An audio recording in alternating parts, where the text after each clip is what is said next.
Okay. नमस्कार साथियों, मैं डीएस कश्यप आप सभी का अपने इस प्लेटफॉर्म पर स्वागत करता हूं। हम लोग पढ़ रहे थे RPSC first and second grade. इसके साथ साथ में और अदर जो वैकेंसीज या टीचर की उन सभी के लिए पढ़ रहे थे सेट रिलेशन एंड फंक्शंस। क्या पढ़ रहे थे? Set relation and functions. हमने सेट स्टार्ट कर दिया था। तो उसके अंदर अपन ने क्या क्या पढ़ लिया था, एक बार हल्का सा अपन 2 मिनट में उसको याद कर लेते हैं। सबसे पहले पढ़ा था अपन ने कि सेट क्या होता है। सेट कहा था अपन ने किसी एक ऐसे समुच्चय को, यानी भिन्न भिन्न वस्तुओं के सुपरिभाषित संग्रह को अपन ने क्या कहा था? सेट कहा था। It is denoted by capital letter of English alphabet. और जो इसके एलिमेंट्स हैं उसको अपन किससे व्यक्त करते हैं? स्मॉल इंग्लिश अल्फाबेट से। इतना पढ़ा था। उसके बाद हमने देखा था कि इसका रिप्रेजेंटेशन, कि जो सेट है उसका रिप्रेजेंटेशन अपन किस प्रकार से कर सकते हैं। हमने देखा कि सेट का रिप्रेजेंटेशन कितने प्रकार से किया था? 2 प्रकार से। पहला सेट बिल्डर फॉर्म, दूसरा रोस्टर फॉर्म। रोस्टर फॉर्म में तो अपन क्या कर रहे थे कि अवयवों को कॉमा लगाकर बिना पुनरावृत्ति के लिख रहे थे, और किसके अंदर लिख रहे थे? मजले ब्रैकेट के अंदर। और सेट बिल्डर फॉर्म में अपन क्या कर रहे थे? उन जो अवयवों का गुणधर्म है उस गुणधर्म को लिख रहे थे। ऐसा ही किया था। उसके आधार पर अपन लोगों ने कुछ क्वेश्चंस किए थे। उनमें डिफरेंस देखा था कि अगर सेट बिल्डर फॉर्म दे रखा है तो रोस्टर फॉर्म कैसे चेंज करें, और रोस्टर फॉर्म दे रखा है तो सेट बिल्डर फॉर्म कैसे बदलें, यही देखा था। उसके बाद में हमने देखा था टाइप ऑफ सेट्स, सेट के प्रकार। सेट के प्रकार में अपन ने पहला सेट देखा था नल सेट या एम्प्टी सेट। अपन उसको वॉइड भी बोलते हैं या रिक्त समुच्चय भी कहते हैं। तो एम्प्टी सेट अपन ने किसको कहा था? कि एक ऐसा सेट जिसमें अवयवी कोई विद्यमान ही नहीं हो, यानी अवयवों की संख्या शून्य हो। ऐसे सेट को क्या कहा था अपन ने? शून्य सेट कहा था। उसके बाद देखा था अपन ने सिंगलटन सेट, एक ऐसा सेट जिसमें केवल एक अवयव विद्यमान हो, उसे क्या कहा था अपन ने? Singleton set. उसके बाद देखा था फाइनाइट सेट, यानी total number of elements are in finite, उसको क्या कहेंगे अपन? Finite set. या एक ऐसा समुच्चय जिसमें अवयवों की संख्या क्या है? सीमित है, उसे अपन ने क्या कहा था? Finite set. सीमित नहीं है तो क्या हो जाएगा? असीमित। तो ऐसे सेट को क्या कहा? ऐसे सेट को क्या कहा था अपन लोगों ने? ए क्या कहा था? Infinite set. क्या कहा था? इनफाइनाइट सेट या अपरिमित समुच्चय। उसके बाद अपन ने देखा था कार्डनेटी ऑफ ए सेट, यानी सेट की या ऑर्डर ऑफ ए सेट। उसको किसको कहा था अपन ने? कि उसके अंदर कितने अवयव हैं, टोटल अवयवों की संख्या को अपन ने क्या कहा था? कार्डनेटी कहा था। कार्डनेटी कहा था ना? क्या कहा था? कार्डनेटी क्या होती है? कि कोई भी सेट ए है तो उसके अंदर जितने एलिमेंट्स हैं उन एलिमेंट्स की संख्या ही क्या आता है? कार्डनेटी। उसके बाद देखा इक्वल सेट या समान समुच्चय। इक्वल सेट या समान समुच्चय क्या है? कि मान लीजिए कोई दो सेट है ए और बी, तो दोनों की कार्डनेटी क्या होनी चाहिए? समान होनी चाहिए। साथ के साथ कार्डनेटी तो समान होनी चाहिए, साथ के साथ और क्या होनी चाहिए? अवयव भी समान होने चाहिए। अवयव भी समान होने चाहिए। तो ऐसे सेट को क्या कहा था अपन ने? समान सेट। क्या कहा था? Equal set. उसके बाद में अपन ने यदि असमान है तो उसको भी एक नाम दिया था अपन ने, इक्विवेलेंट सेट। यानी कि अवयव समान नहीं है, अवयव समान है तो कौन सा था? समान सेट हो गया, इक्वल सेट। और यदि अवयव समान असमान है तो उसको क्या बोला था अपन ने? Equivalent set. इक्विवेलेंट सेट है ना, ए इक्विवेलेंट टू बी। कल अपन ने इतना ही पढ़ा था। आज अपन इसके आधार पर कुछ क्वेश्चंस देखते हैं, कुछ अच्छे अच्छे क्वेश्चंस हैं वो देख लेते हैं एक बार, है ना, फिर आगे बढ़ते हैं थ्योरी पर। क्वेश्चन है अपना, निम्न की जांच कीजिए।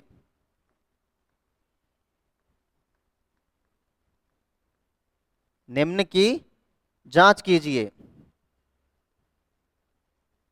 ये क्वेश्चन है। इसके अंदर अपन पहला क्वेश्चन लेते हैं। पहला क्वेश्चन अपना ए, एक्स सच दैट, एक्स इस प्रकार से है। एक्स क्या है? एक्स सच दैट, एक्स इस प्रकार से है कि कोई एक रेखाखंड है, उस रेखाखंड पर स्थित बिंदुओं का समुच्चय है। एक्स क्या है? एक्स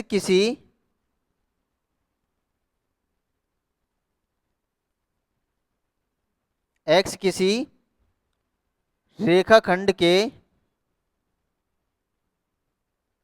बिंदुओं का समुच्चय है।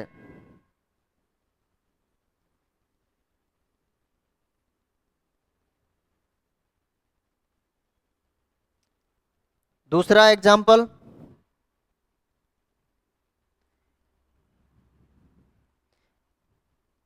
एक्स सच दैट, एक्स जो है 0 तथा 1 के बीच, 0 तथा 1 के बीच, परिमेय संख्याओं का समुच्चय है।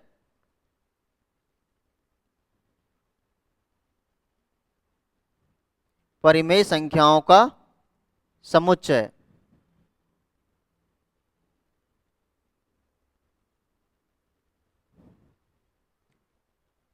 और question low,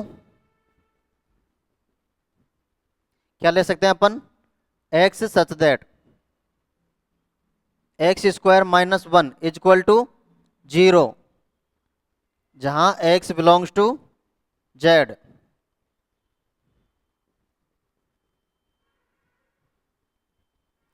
x such that X mod x less than is equal to 1, mod x less than is equal to 1, और जहां पर एक्स की वैल्यू क्या लेते हैं अपन, एक्स की वैल्यू ले लो आप, एक्स की वैल्यू अपन कहां से ले सकते हैं, कुछ भी ले सकते हैं अपन, तो क्वेश्चन सॉल्व कर रहे हैं ना, तो एक्स की वैल्यू आप एन से ले लो।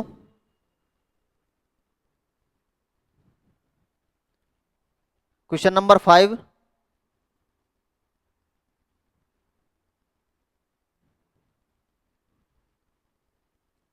Mod x is equal to 4, और क्या ले सकते हैं,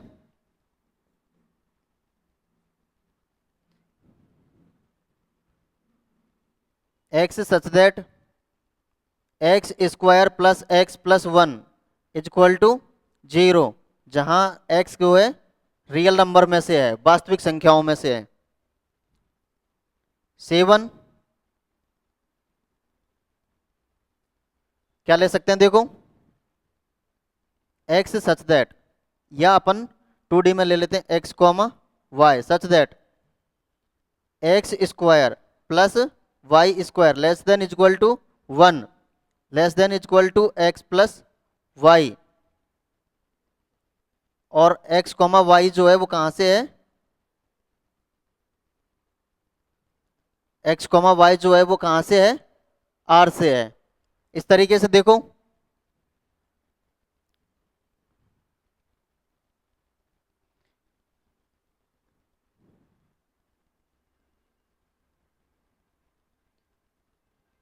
x comma y such that x square plus y square less than is equal to 1, less than is equal to x plus y. इस बार अपन जेड से ले लो, एक्स कॉमा वाई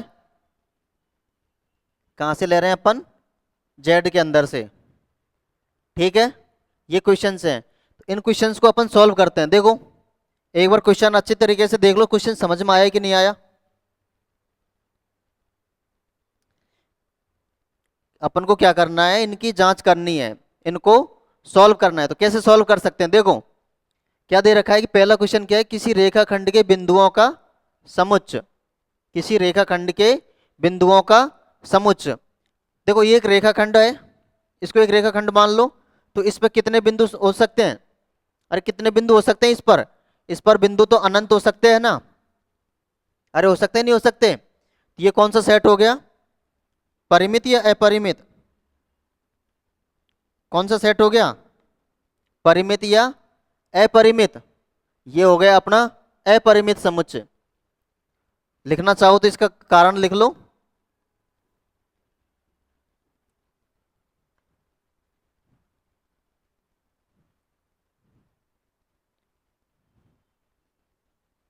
किसी रेखाखंड पर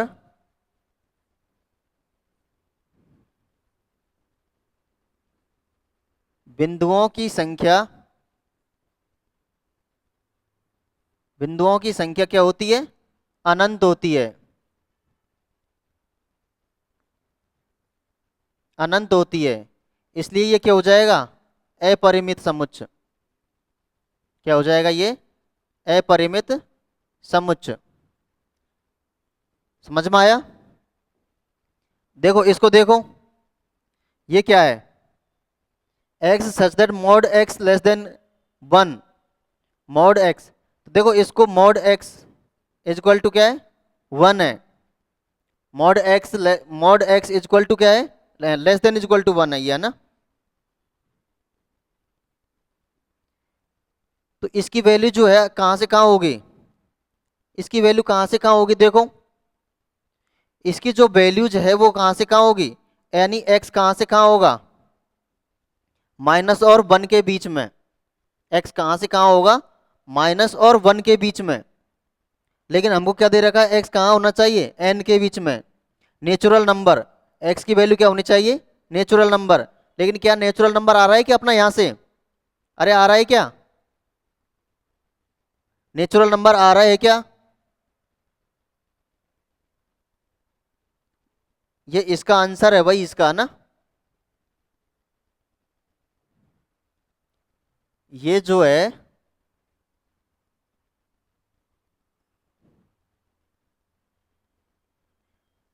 ये इसका आंसर है ना।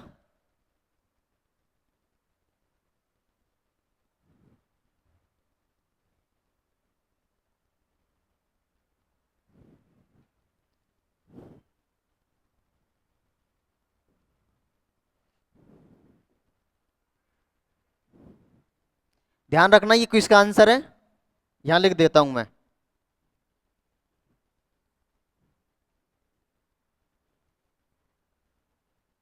एक का, एक का आंसर है ये ना।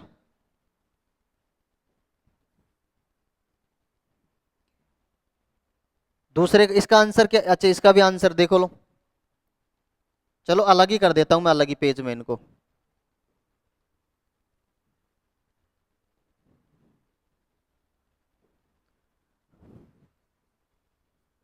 Answer two, answer two, question number 2 क्या दे रखा था अपन को? क्वेश्चन नंबर दे रखा था कि 0 से और 1 के बीच में परिमेय संख्या है। तो 0 से और 1 के बीच में तो अनंत परिमेय संख्याएं होती है। कितनी होती है? अनंत परिमेय संख्याएं होती है। तो ये भी क्या हो जाएगा? एक अपरिमित संख्याएं, अपरिमित समुच्चय। क्योंकि 0 से 1 के बीच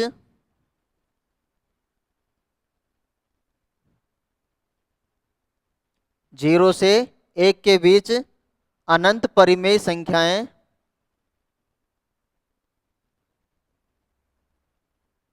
अनंत परिमेय संख्याएं होती है।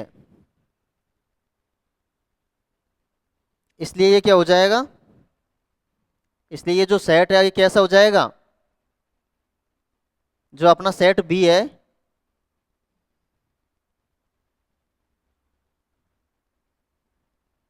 ये क्या हो जाएगा? अपरिमित समुच्चय।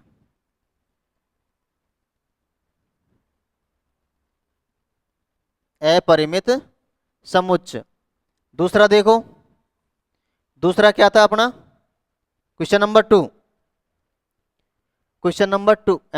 तीसरा देखो, एक्स स्क्वायर माइनस का 1, एक्स स्क्वायर माइनस का 1।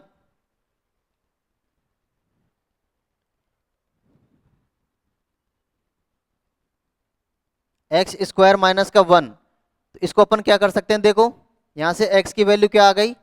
प्लस माइनस का 1। x की वैल्यू क्या आ गई हमारे पास में? प्लस माइनस का 1। तो यहां से क्या हो जाएगा? c बराबर सेट क्या हो जाएगा? माइनस का 1 और 1। क्या हो जाएगा? माइनस का 1 और 1। देखो ये x belongs to z, x की वैल्यू किसके अंदर से? अपनी z के अंदर से। किसके अंदर से है, जेड के अंदर से। तो समुच्चय का अवयव कौन कौन सा हो गया, माइनस का 1 और 1। इसी तरीके से इसमें देखो क्वेश्चन नंबर 4, क्वेश्चन नंबर 4 में देखो, क्वेश्चन नंबर 4 के अंदर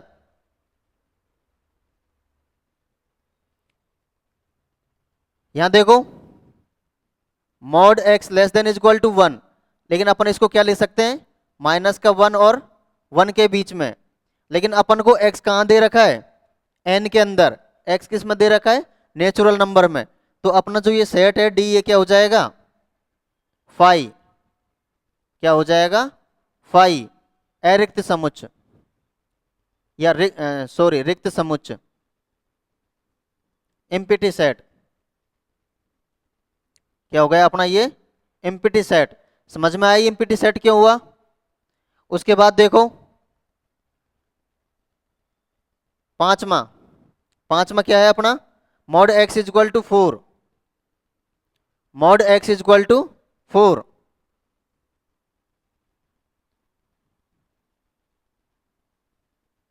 इसका मान क्या होता है, x is equal to plus minus का 4। लेकिन अपन को x जो है वो कहां दे रखा था, z के अंदर। देखो x किस में दे रखा है अपन को, z के अंदर। x किस में दे रखा है अपन को, z के अंदर। तो सेट क्या हो गया हमारा, सेट था अपना, क्या नाम दिया था इसको, क्या नाम दिया था, ई। क्या हो गया ये, माइनस का 4 और 4, परिमित समुच्चय। क्या हो गया ये, परिमित समुच्चय। अगला देखो, अगला क्वेश्चन क्या है अपना, x square plus x plus 1 is equal to 0। और x जो है अपना किसके अंदर है, r के अंदर से है। x किस में है, r में है। तो इसको भी सॉल्व करो।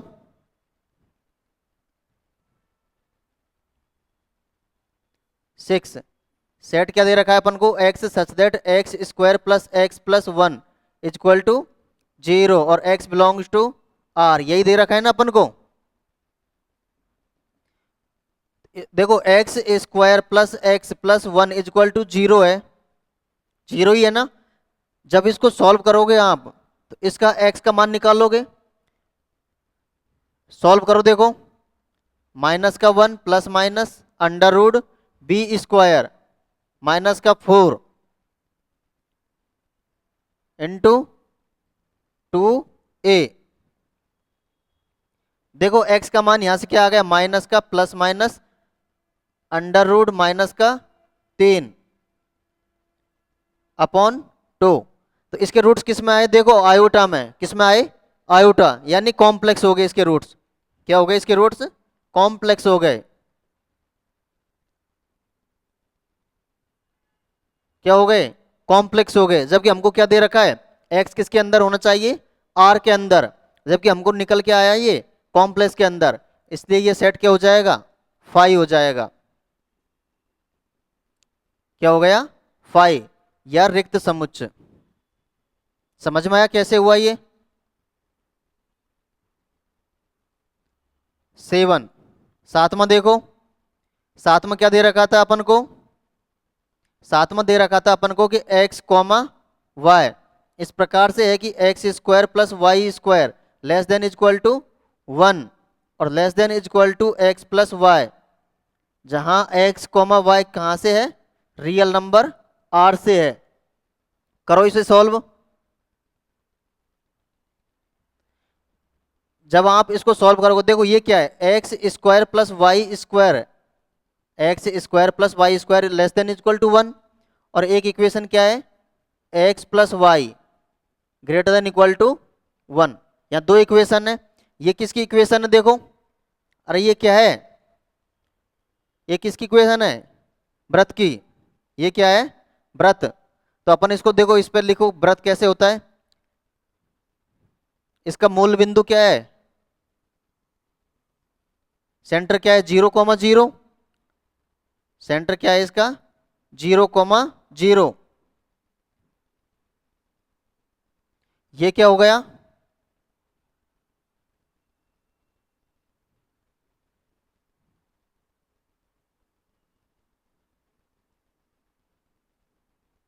ऐसा ही होगा ना इसका। त्रिज्या क्या है इसकी 1 और सेंटर क्या है 0,0। अब देखो यहां पर अपन को x plus y greater than equal to 1, ये कोई एक रेखा है, ये कोई लाइन है, तो ये लाइन किससे गुजरेगी 0,1 और 1,0 से, इस तरीके से गुजरेगी ना ये।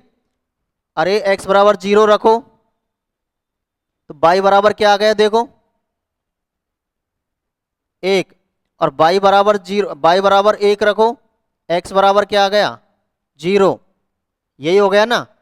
तो x बराबर 0 रखा, x बराबर 0 रखा तो y बराबर कितना आ गया 1, और जब y बराबर 1 रखा, सॉरी यहाँ पे y बराबर 0 रखा तो x का मान कितना आया 1, कितना आया 1। अब यह देखो अपन को कौन सा पार्ट आएगा, ये अंदर वाला पार्ट आएगा या बाहर वाला पार्ट आएगा। तो देखो ये तो कह रहा है x square plus y square less than equal to 1, यानी जो भी आएगा पार्ट वो कहां से आएगा अंदर की तरफ आएगा। सेटिस्फाई करा के देख लो, इसमें 0,0 रख के देखो तो क्या है 0 जो है 1 से छोटा है, यानी कि कहाँ आएगा अंदर वाला वृत्त के अंदर का भाग। इसी तरीके से इसमें देखो 0,0 सेटिस्फाई करा के देखो, क्या सेटिस्फाई हो रहा है क्या नहीं हो रहा, मतलब जो भी आएगा ये कहाँ पे आएगा अंदर की तरफ आएगा, ये बाहर की तरफ आएगा। अपन ने 0,0 सेटिस्फाई करा के देखा इस लाइन के अंदर, सेटिस्फाई नहीं किया, मतलब ये मूल बिंदु को सेटिस्फाई नहीं करेगा, मूल बिंदु को सेटिस्फाई नहीं करेगा। इसलिए कौन सा पार्ट आएगा ये वाला पार्ट, कौन सा पार्ट आएगा ये वाला। ये तो कह रहा है कि वृत्त के अंदर होना चाहिए, ये क्या कह रहा है वृत्त के अंदर वाला पार्ट होना चाहिए, और ये क्या कह रहा है कि रेखा के ऊपर वाला पार्ट होना चाहिए। ठीक है, तो कौन सा वाला पार्ट हो जाएगा ये वाला पार्ट। अब देखो हमसे क्या कह रखा है कि x, y जो है वो कहां से होना चाहिए R के अंदर से, लेकिन इसमें तो अनंत पद है। अरे इसमें तो अनंत एलिमेंट्स हो जाएंगे ना, होंगे कि नहीं होंगे, अनंत एलिमेंट्स होंगे कि नहीं होंगे, इसमें तो अनंत एलिमेंट्स हो गए इसके अंदर, ये वाला पार्ट है ना। तो ये कौन सा हो गया अपरिमित समुच्चय, क्या हो गया ये अपरिमित समुच्चय।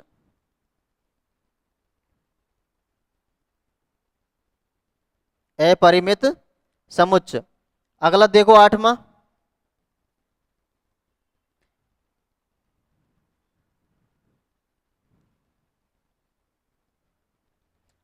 क्या है देखो x, y इस प्रकार से है, क्या है कि x square plus y square less than equal to 1 और less than equal to x plus y, और जहां x, y जो है वो कहां से है, इस बार कहां से लिया है अपन ने इंटीजर z से, तो वही काम करेंगे इसमें भी। देखो ये तो क्या है x square plus y square less than equal to 1, और ये क्या है x plus y greater than equal to 1। ये तो सर्किल का है, और ये तो सर्किल है ना जिसका केंद्र क्या है 0,0 और त्रिज्या क्या है 1।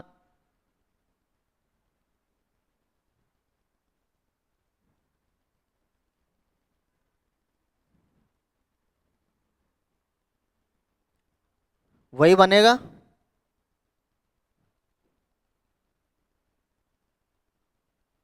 इसी से गुजरेगा ना ये, इसी से गुजरेगा कि नहीं गुजरेगा। तो यहां पर देखो वही काम, x बराबर 0 लिया तो y बराबर क्या आया अपना 1, और y बराबर अपन ने क्या लिया 0, तो x बराबर क्या आया अपना पास में 1, क्या आया अपने पास में 1। तो देखो इस बार क्या है 0,0 ये तो सेटिस्फाई कर रहा है, ये देखो। अब अपन को यहां दिया क्या हुआ है कि x, y belongs to z होना चाहिए, किसके अंदर होना चाहिए z के अंदर। तो अपन कौन कौन से पार्ट ले सकते हैं, क्या क्या ले सकते हैं 0,1 ले सकते हैं, 1,0 ले सकते, ये ले सकते हैं अपन, अरे ले सकते हैं क्या, ये ले सकते हैं ना, एक ये ले सकते हैं और एक ये ले सकते हैं। लेकिन ये कह रहा है, ये क्या कह रहा है कि क्या क्या, क्या ले सकते हैं, केवल ये वाला और ये वाला। तो अपन कितने पॉइंट्स ले सकते हैं इसके अंदर, 1 पॉइंट, 2 पॉइंट, 3 पॉइंट और एक 4 पॉइंट। लेकिन ये क्या कह रहा है कि केवल 2 पॉइंट ले सकते हैं। इसको भी तो अपन को सेटिस्फाई कराना है, ये और ये। तो देखो कौन सा हो जाएगा, सेट क्या हो जाएगा अपने पास में, यानी कि एक सेट तो क्या हो जाएगा, जब जीरो जीरो है तो क्या हो जाएगा, बाई का मान 1। और दूसरा सेट क्या है अपने पास में, दूसरा पॉइंट क्या हो गया अपने पास में, 1, 0। तो इसके अंदर कितने एलिमेंट्स आए, कितने एलिमेंट्स आए, और कितने आए, 2। कोई ऐसा तो नहीं है कि इसमें अनंत बोल रहा हो, अरे ऐसा तो नहीं है कि अनंत समझ रहे हो, क्यों है, देखो ये जो ये ब्रैकेट है ये एक एलिमेंट को शो कर रहा है। यहां पर देखो 0,1, 0,1, ये एक पॉइंट को व्यक्त कर रहा है, इसको, इस वाले पॉइंट को, ठीक है। ये ब्रैकेट नहीं है, इसका मतलब ये नहीं है कि 0 से अनंत तक की संख्या है, इसका मतलब ये नहीं है कि 0 से अनंत तक की संख्या है। यहां 0 किसको, x को, और ये किसको व्यक्त कर रहा है, y को। ये दे रखा है ना अपन ने x, y, इसलिए ये एक एलिमेंट हो गया और एक ये एक एलिमेंट हो गया। कितने एलिमेंट्स हुए इसके अंदर टोटल, 2। तो ये कौन सा सेट हो जाएगा, परिमित समुच्चय। कैसा हो जाएगा ये, परिमित, परिमित समुच्चय। समझ में आया कि ये सारा, अरे समझ में आया कि ये सारा कुछ कैसे किया है। कोई डाउट हो तो पूछो आप लोग, है ना। कोई समझ में नहीं आया तो आराम से पूछ सकते हो, कोई दिक्कत नहीं है।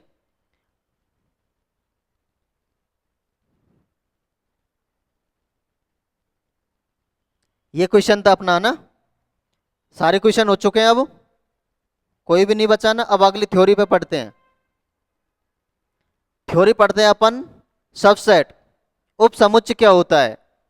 थ्योरी क्या है अपनी, सबसेट।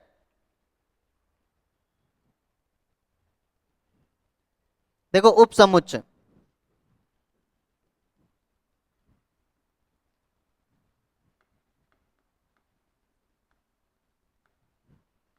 उपसमुच्चय इसको बोलते हैं अपन सबसेट। ये क्या होता है, देखो मान लीजिए कोई दो समुच्चय है, मान लीजिए कोई दो समुच्चय है,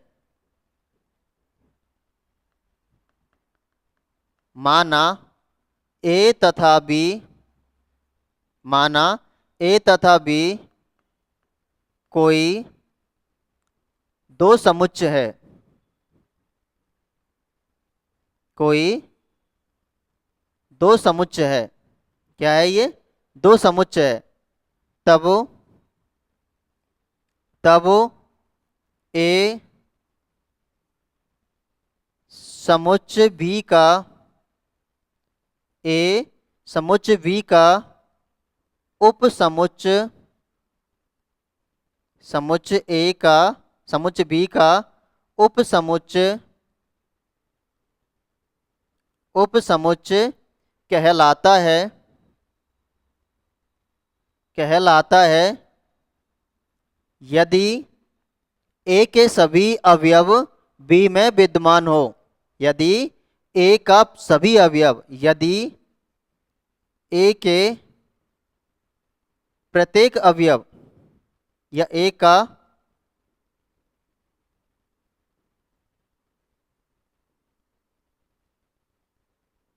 प्रत्येक अवयव बी में विद्यमान हो, क्या कहेंगे अपन, बी में विद्यमान हो, प्रत्येक अवयव बी में विद्यमान हो, ठीक है। क्या कहा है अपन ने, माना ए तथा बी कोई दो समुच्चय है, अपन ने क्या किया, कोई दो समुच्चय ले लिया, ए और बी। तब ए को जब ए समुच्चय बी का, ए समुच्चय बी का उपसमुच्चय कहलाता है, समुच्चय ए समुच्चय बी का उपसमुच्चय कहलाता है यदि ए का प्रत्येक अवयव बी में विद्यमान हो। ए का प्रत्येक अवयव बी में विद्यमान हो। इसे इसे ए सबसेट ऑफ वी द्वारा व्यक्त किया जाता है।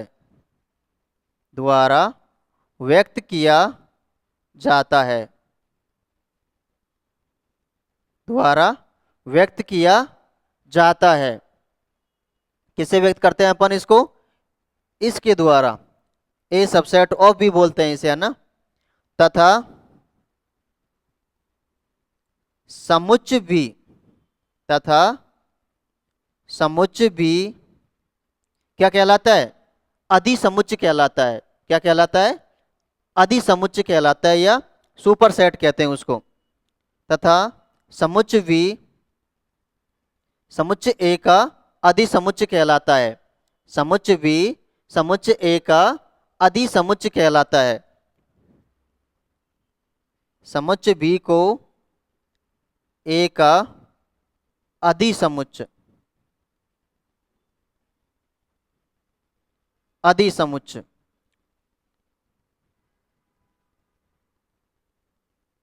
अधिसमुच्चय सुपरसेट तथा समुच्चय बी को ए का अधिसमुच्चय कहते हैं। समझ में आया कि क्या लिखा है मैंने? अरे समझ में आया कि क्या लिखा है मैंने? लिखा है सबसेट की परिभाषा। सबसेट क्या होता है कि दो सेट लिए कोई भी, एक सेट और दूसरा सेट, तो दो सेट लिए तो सेट ए सेट बी का सबसेट कहलाता है। सेट ए सेट बी का सबसेट कहलाता है यदि सेट ए का कंप्लीट अवयव, यानी जो पूरा सेट है, उसके जो प्रत्येक अवयव है वो सेट बी से होने चाहिए, तो तब जो सेट ए है सेट बी का उपसमुच्चय कहलाता है। इसको एग्जाम्पल से समझो तो, जैसे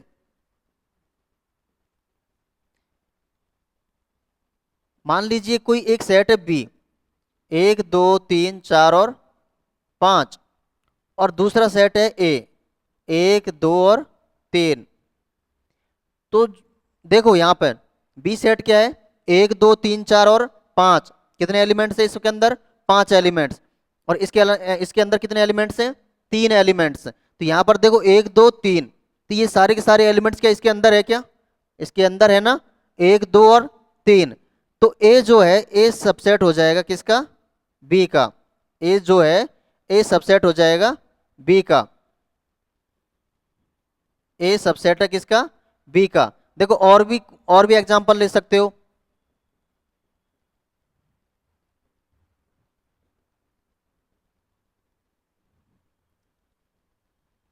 और क्या ले सकते हैं अपन?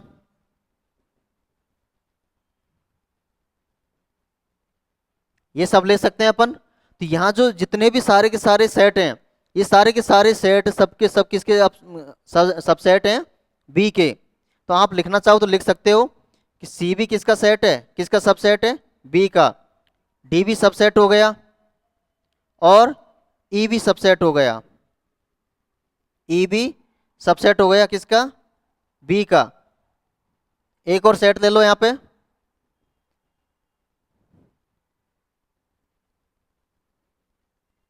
यहां पर क्या हुआ? देखो यहां पर बी सबसेट है जी का, क्योंकि बी का भी पूरा पूरा एलिमेंट किसके अंदर है? 6 के अंदर। तो यहां बी सबसेट हो जाएगा ना किसका? जी का। समझ में आया ये क्या कह रहा हूं मैं? अरे समझ में आया ना इतना? और बी जो है इसका क्या कहलाता है? Super set. ये अगर इसका सेट है, सबसेट है, तो ये क्या कहलाता है? इसका सुपर सेट। क्या कहलाता है? इसका सुपर सेट। समझ में आया ये सेट की डेफिनेशन? अरे सबसेट की डेफिनेशन समझ में आई कि? उसके बाद देखो उचित उपसमुच्चय। उचित उपसमुच्चय।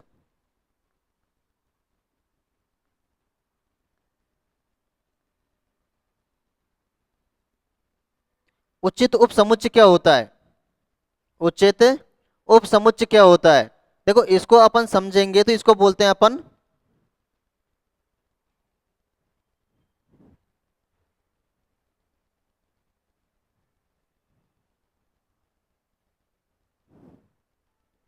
इसको क्या बोलते हैं अपन? Proper subset. क्या बोलेंगे अपन इसको? Proper subset.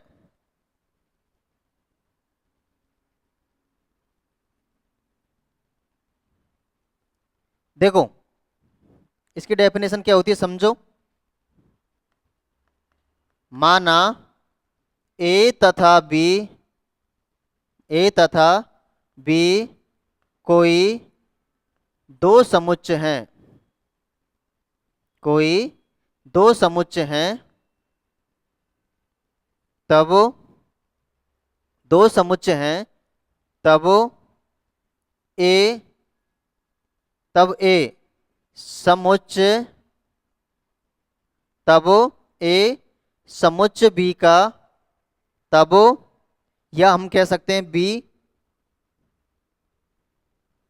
कोई भी सेट ले लो। इसके अंदर होता क्या है, जैसे ये प्रॉपर सबसेट होता क्या है कि मान लीजिए कोई सेट लिया अपन ने ए, एक दो तीन और चार, ए लिया और ये बी लिया। इसका सेट लिया अपन ने एक दो और तीन, या आप कह सकते हैं अपन चार लिए, तीन लिए, इस तरीके से लिया। तो इसके अंदर होता क्या है कि मान लीजिए कोई भी सेट ए है या बी है, तो जो यहां पर सबसेट बी है, सबसेट के एलिमेंट एक तो होने किससे चाहिए? ए से। किससे होने चाहिए? ए से। लेकिन सेट ए के अंदर कम से कम एक एलिमेंट ऐसा होना चाहिए कि जो इसमें ना हो। कहने का मतलब क्या है कि ये प्रॉपर सबसेट कब कहलाएगा? बी जब कहलाएगा जब कम से कम ए के अंदर एक ऐसा एलिमेंट, एक अतिरिक्त एलिमेंट हो जो इसके अंदर नहीं हो। यहां कौन सा एलिमेंट नहीं है? चार। तो जो बी है वो इसका प्रॉपर सबसेट कहलाएगा। बी क्या कहलाएगा? इसका प्रॉपर सबसेट। डेफिनेशन लिखो इसकी। तब ए समुच्चय बी का, तब ए समुच्चय बी का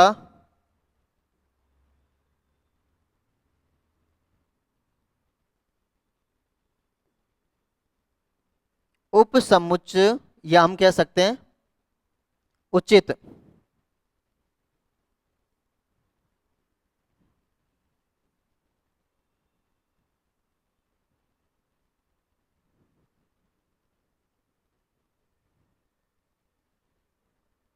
कहलाता है यदि ए का प्रत्येक अवयव,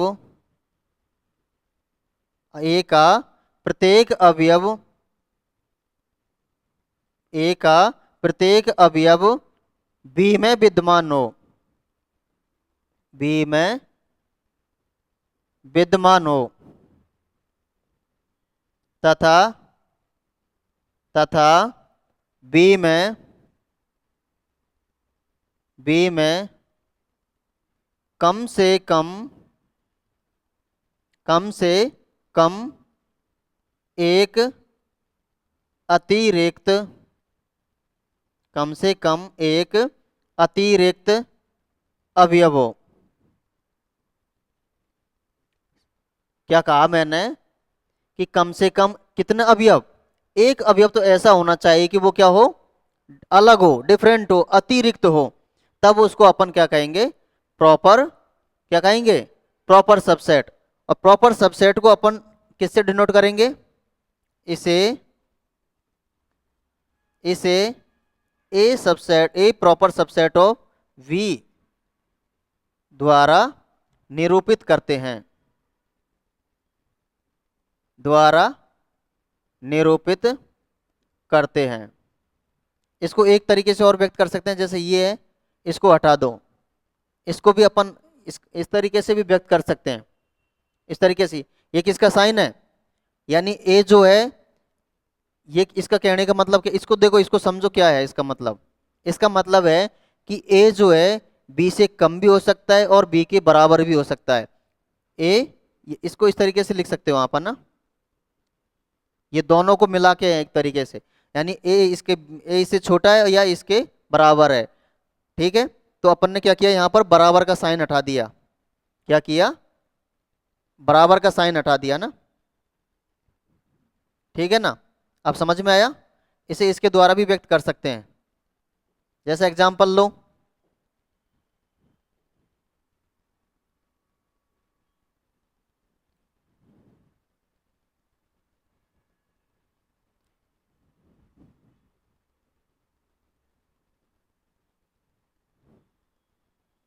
और सेट ए लेते हैं अपन, तो यहाँ पर ए जो है ये सबसेट हो जाएगा, इसका प्रॉपर सबसेट हो जाएगा किसका, बी का। क्या हो जाएगा, प्रॉपर सबसेट। देखो ये सारे के सारे अवयव किसके अंदर से, बी के अंदर से, लेकिन इसके अंदर कम से कम एक अवयव अतिरिक्त होना चाहिए। लेकिन यहाँ तो कितने अवयव अतिरिक्त है, दो अवयव। ठीक है, एक और एग्जांपल लो,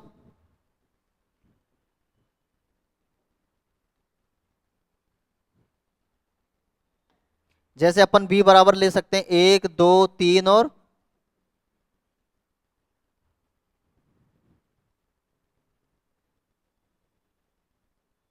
ये ले लिया, ये एक सेट है, ये एक सेट है। तो ए के सारे अवयव किससे हैं, बी से हैं। लेकिन देखो बी में कम से कम एक अवयव अतिरिक्त है, कौन सा, 3। इसलिए ए जो है किसका, ये क्या हो जाएगा, प्रॉपर सबसेट हो जाएगा किसका, बी का। होगा कि नहीं होगा, अरे हो जाएगा ना प्रॉपर सबसेट इसका। हुआ कि नहीं हुआ, आगे देखो, नोट डालो कुछ, नोट, नोट क्या है,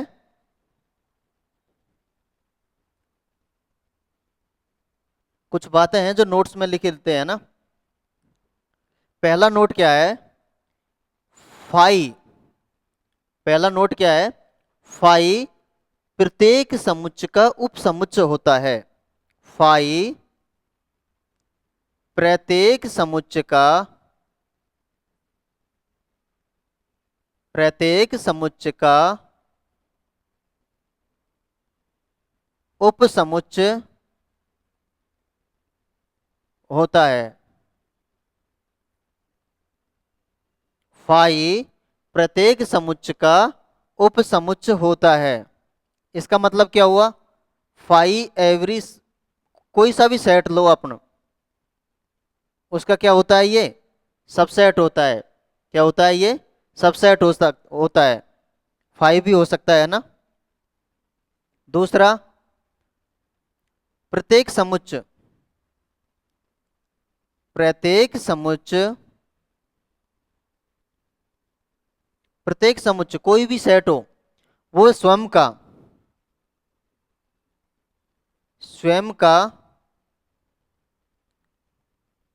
उपसमुच्चय होता है। स्वयं का उपसमुच्चय होता है, उपसमुच्चय होता है। स्वयं का क्या होता है, वो उपसमुच्चय होता है। समझ में आया इतना। इसका मतलब क्या हुआ, यानी कि प्रत्येक सेट जो है वो स्वयं का उपसमुच्चय भी होता है। ये होता है ना प्रत्येक सेट, अभी बताया था मैंने। सब सेट को किससे व्यक्त करते हैं, इसी से व्यक्त करते हैं ना। तो ये ए इसके बराबर भी हो सकता है, यानी कि ए इसका सबसेट भी हो सकता है। यानी प्रत्येक जो अवयव है, प्रत्येक समुच्चय है, वो स्वयं का भी क्या होता है, उपसमुच्चय होता है। तीसरा नोट देखो, तीसरा नोट में क्या कह रहा है ये, तीसरा नोट में है कि ए जो है वो सबसेट है किसका, बी का। ए जो है वो सबसेट है बी का, और बी जो है वो सबसेट है ए का। ए सबसेट है बी का, और बी सबसेट है किसका, ए का। तो ऐसी कंडीशन में ये कब हो सकता है, ऐसा तभी हो सकता है जब ये दोनों क्या हो, बराबर हो। ऐसा कब हो सकता है, जब ये दोनों क्या हो, बराबर हो। क्या होने चाहिए, बराबर होने चाहिए। और देखो ए सबसेट ऑफ बी और B subset of C, A subset है किसका, बी का, और बी सबसेट है किसका, सी का। तो ऐसी कंडीशन में ए सबसेट सी का भी होता है, A subset of B, B subset of C, A subset of C. ऐसा ही तो पढ़ते हैं अपन।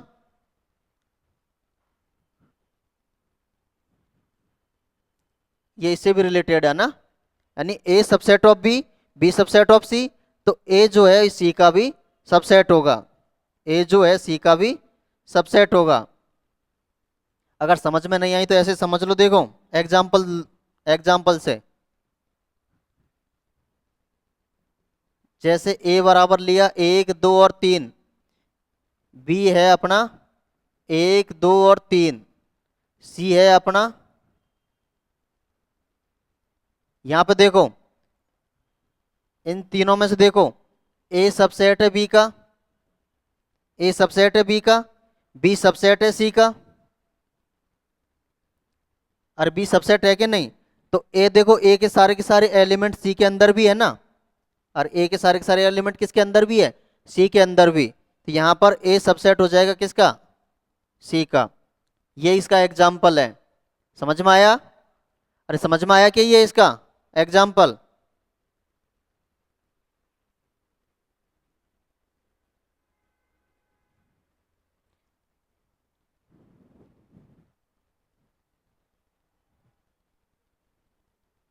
और देखो एक एग्जाम्पल लो, देखो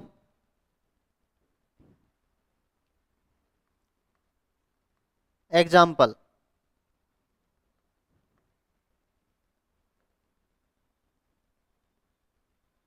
ए कोई सेट है और बी ले लेते हैं अपन, ये कोई सेट लेते हैं अपन, है ना। तो यहां पर देखो बी जो है वो सबसेट है किसका, देखो ए का, इसका बी का प्रत्येक एलिमेंट ए में से है ना, बी का प्रत्येक एलिमेंट किसके अंदर से है, ए के अंदर से। तो बी सबसेट हो गया किसका, ए का, बी सबसेट है किसका, ए का। समझ में आया ना, बी सबसेट है किसका, ए का। यहां पर देखो ए क्या हो गया यहां पर, सुपर सेट, ए क्या हो गया यहां पर, सुपर सेट, और बी क्या हो गया यहां पर, सबसेट, बी क्या होगा यहां पर, सबसेट। इसी को ही तो बोला है अपन ने सुपर सेट, जिसके, जिसमें ज्यादा एलिमेंट्स, ज्यादा किसके अंदर, इसके अंदर। सबसेट कौन है, बी, तो सुपर सेट कौन हो गया, ए। ऐसा ही कुछ बोला था अपन ने। अब यहां पर देखो, क्योंकि ए जो है बी के बराबर नहीं है, ए जो है बी के बराबर नहीं है, इसलिए बी जो है ए का क्या हो गया, सबसेट हो गया। क्या हो गया, प्रॉपर सबसेट। तो ये क्या हो गया, प्रॉपर सबसेट। क्या हो गया ये, प्रॉपर सबसेट। समझ में आया ये, इस एग्जाम्पल के द्वारा समझ में आया कि नहीं आया, अरे समझ में आया कि नहीं आया। अच्छा एक बात बताओ, ये है कोई सेट बी है, इस सेट बी के अपन, या मान लीजिए अपन कोई दूसरा एग्जाम्पल लेते हैं, कोई सेट ए लिया, 1 2 3 ये सेट लिया अपन ने। तो इसके कितने उपसमुच्चय हो सकते हैं, देखो 5 तो होता ही है, और प्रत्येक समुच्चय अपन ने कहा ही है कि उसका उपसमुच्चय होता है। उसके अलावा और क्या क्या हो सकते हैं, देखो 1 हो सकता है, 2 हो सकता है, 3 हो सकता है, यानी कि तीनों अलग अलग हो सकते हैं ना। अरे हो सकते हैं ना, इसके उपसमुच्चय हो सकते हैं इसके। और क्या हो सकता है, देखो 1 2 हो सकता है, 1 3 हो सकता है, 2 3 भी हो सकते हैं। कितने एलिमेंट हो गए, 1 2 3 4 5 6, और कौन सा रह गया, 1 2 3 4 5 6 7 और एक 8। टोटल एलिमेंट कितने हो गए, 8। तो टोटल एलिमेंट 8 ही होंगे, ऐसे कैसे होगा, तो ये अपन देखेंगे आके। टोटल एलिमेंट कितने होंगे, यानी कितने अवयव है इसमें, 3। तो टोटल एलिमेंट कितने हो जाएंगे, 2 की पावर 3, यानी उपसमुच्चयों की संख्या कितनी हो जाएगी, 2 की पावर n। और यदि अपन इन सबको एक समुच्चय के अंदर लिख देते हैं, इस समुच्चय के जितने भी उपसमुच्चय हैं, उन सभी उपसमुच्चयों को यदि अपन एक समुच्चय के अंदर लिख देते हैं, तो वो हो जाता है पावर सेट। उसको क्या कहते हैं अपन? पावर सेट, यानी घात समुच्चय। लिख लो इसे भी, क्या कहेंगे उसे? Power set.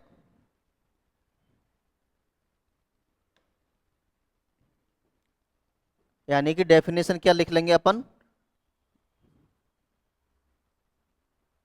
घात समुच्चय,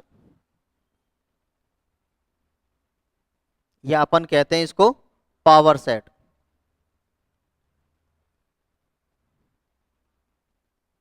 पावर सेट, पावर सेट किसे कहेंगे?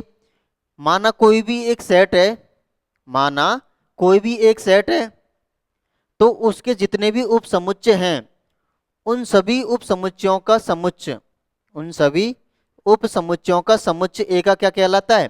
घात समुच्चय कहलाता है। लिखो इसे, माना माना ए एक समुच्चय है, माना ए एक समुच्चय है, तब ए का घात समुच्चय, तब ए का घात समुच्चय, तब ए का घात समुच्चय, ए का घात समुच्चय ए के सभी उप समुच्चयों, ए के सभी उप समुच्चयों का समुच्चय होता है, ए के सभी उप समुच्चयों का समुच्चय होता है। मान लीजिए ए कोई समुच्चय है, क्या माना है हमने कि ए कोई समुच्चय है, तब ए के जितने भी कितने उप समुच्चय हैं, उन सभी उप समुच्चयों का समुच्चय, सभी उप समुच्चयों का समुच्चय क्या होता है? घात समुच्चय होता है। क्या होता है? घात समुच्चय होता है।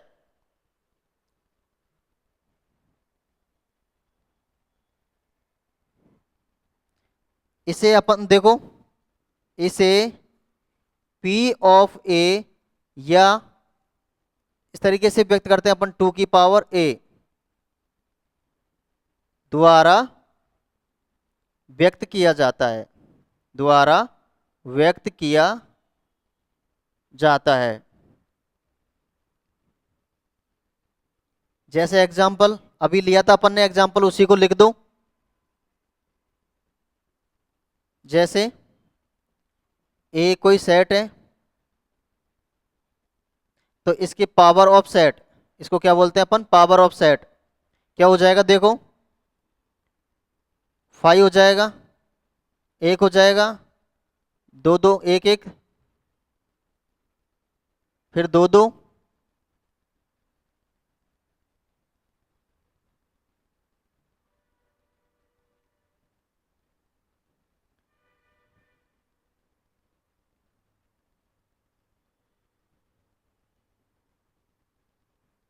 और फिर स्वयं कंप्लीट सेट। देखो 1 2 3 4 5 6 7 और 8 हो गए ना पूरे।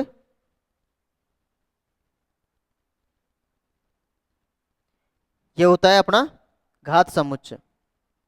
देखो ये एक कोई भी समुच्चय था, ये एक कोई सेट है जिसके अंदर कितने एलिमेंट्स है?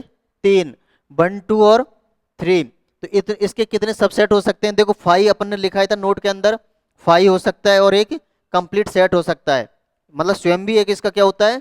उप समुच्चय होता है। तो इसके जितने उप समुच्चय उन सबको लिखा 5, एक इसका उप समुच्चय 2 3, फिर 2 2 का जोड़ा, 1 2 1 3 और 2 3, और 3 3 का जोड़ा, यानी कंप्लीट सेट। तो इन सभी को क्या कर लिया अपन ने? एक समुच्चय बना दिया। क्या बना दिया अपन? इन सभी को एक समुच्चय बना दिया। तो इसको कहते हैं अपन घात समुच्चय। यानी कि कोई एक सेट है, उस सेट के जितने भी उप समुच्चय, उन सभी उप समुच्चयों का समुच्चय क्या कहलाता है? घात समुच्चय कहलाता है। एक नोट लिखो, नोट क्या है देखो,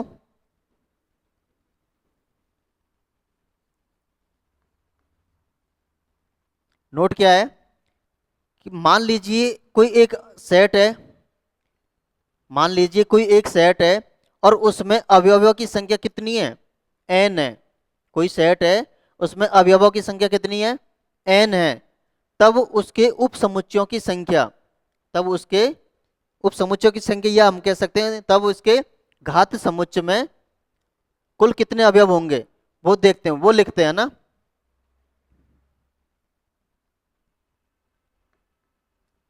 यदि यदि यदि किसी समुच्चय ए में, यदि किसी समुच्चय ए में अवयवों की संख्या,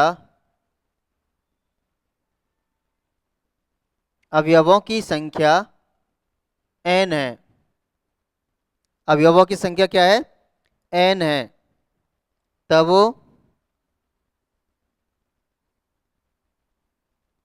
इसके घात समुच्चय में, तब इसके घात समुच्चय में कितने अवयव होंगे, टू की पावर, इसके घात समुच्चय में कितने अवयव होंगे, टू की पावर एन, जो अभी अपन इससे पहले बता चुके हैं ना। इसके घात समुच्चय पी एन में कुल टू की पावर एन, टू की पावर एन अवयव होंगे।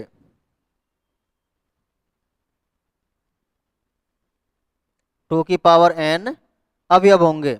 यदि किसी समुच्चय ए में अवयवों की संख्या एन है, यदि कोई समुच्चय ए है, जैसे जैसे देखो एक सेट है, ये कोई सेट है, तब इसके घात समुच्चय में, तब इसके घात समुच्चय में कितने अवयव होंगे, तब इसके घात समुच्चय में, ये पी ए है ना, ए का पावर सेट, तब इसके घात समुच्चय में कितने अवयव होंगे, टू की पावर एन, मतलब टू की एन के मान कितना है, 3, टोटल अवयव कितने हो गए, 8 हो गए। समझ में आया? अरे समझ में आएगी कि कैसे हुआ। किसी समुच्चय ए के अवयवों की संख्या यदि एन है तो उसके घात समुच्चय में कितने अवयव होंगे, टू की पावर एन अवयव होते हैं। ठीक है, आज का इतना समझ में आया कि आप लोगों को, अरे इतना समझ में आया कि आज अपन ने अब तक जो भी पढ़ा है, अगर उसमें कोई भी डाउट आता है, प्रॉब्लम आती है, तो आप बेझिझक बताइए, कमेंट के द्वारा बताइए, जैसे भी आप बता सकते हो वैसे बताइए, है ना, समझ में आना चाहिए। और हाँ ये भी बताइए, आप लोगों को कमेंट आएगा कि अच्छा पढ़ा रहे हैं या नहीं पढ़ा रहे, तो हमें भी थोड़ा सा मोटिवेशन मिलेगा कि हाँ हम सही डायरेक्शन में चल रहे हैं। ठीक है, तो आप एक बार पढ़िए अच्छे से, कोई समझ में नहीं आए तो पूछिए, और हाँ वीडियो अच्छा लगे तो इसको लाइक करें, शेयर करें, और जो अपना चैनल है उसको सब्सक्राइब भी करें, ताकि हमारा मोटिवेशन बना रहे। ठीक है, तो आज के लिए अपन इतना ही पढ़ेंगे, बाकी का पढ़ेंगे नेक्स्ट क्लास में। तब तक आप लोगों इसका रिवीजन कीजिए, फिर अपन एक दो क्लास के बाद में अच्छे अच्छे क्वेश्चंस लेके आएंगे। हो सकता है अपन कल ही क्वेश्चन लेके आ जाएं, अच्छे अच्छे इंपॉर्टेंट क्वेश्चंस जो कि एग्जाम की दृष्टि से बहुत ही महत्वपूर्ण होते हैं, उनकी कल प्रैक्टिस करेंगे। तो आज के लिए इतना ही काफ़ी, बाकी मिलेंगे अपन नेक्स्ट क्लास में, तब तक के लिए धन्यवाद।